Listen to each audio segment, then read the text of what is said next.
this mount goes 556. Okay, check it out.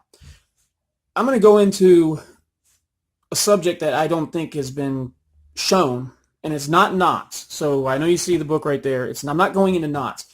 There's tremendous amount of wealth of information on YouTube about knot tying, and a lot better videos than I would be able to do with knot tying. And there's awesome websites on knot tying. One of them is Grog or Grog. I don't know if that's Finnish, Swedish, or whatever. I'm basically assigning a nationality without asking them first, so my bad. But it's an animated knot series that I used when I was going through mountain rescue, high and low angle rescue training, and mountaineering. And it shows step by step the process of tying different types of knots, from simple knots to advanced knots. You can slow it down, you can speed it up, or you can do it frame by frame. Excellent site. I'm going to leave it in the description box. What I wanted to go over is the training aids and the teaching aids that you can use yourself to keep yourself proficient in knot tying. Like I said, knots are very simple on the first degree, and then they can be very technical on the upper rung of the degree of knots. Very technical. And it's a perishable skill. And I'm not doing a shout out, but it's when you ever watch a YouTube video and you realize you're lacking in something, you think to yourself, well, I need to go and practice that. I was watching Corporal's Corner the other day, and he was doing the 5-day Adirondack flint and steel instructor's course. And they were putting together this survival shelter, and he started doing the knots. Now, I'll tell you this, there's some knots you'll never forget, and there's some knots 20 minutes after you just did it, you'll forget it unless you keep doing it over again.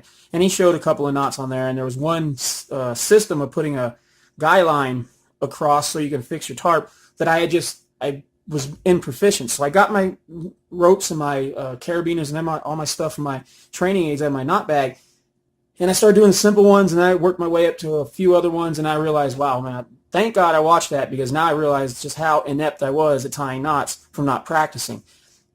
Lesson number 1, practice, practice, practice.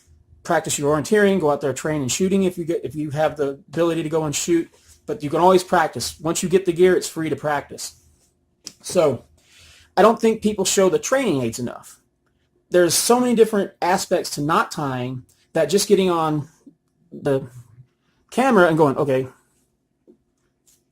there you go, that's a stopper knot.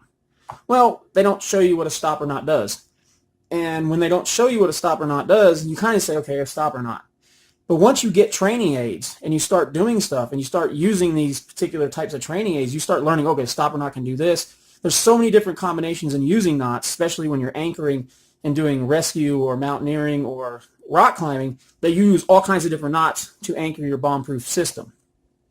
So I'm going to be going over some of the training aids that I use to keep myself proficient in knot tying that I haven't been doing, because I just admitted I sucked at knot tying not too long ago. I got together my stuff, I did it, within a couple hours, I was getting back to tying the more complex knots. So I vindicated myself on that one. Okay, so I'm going to go over some of the equipment and reading material that I use to keep myself refreshed when I am actually practicing knot tying. Okay, thank you.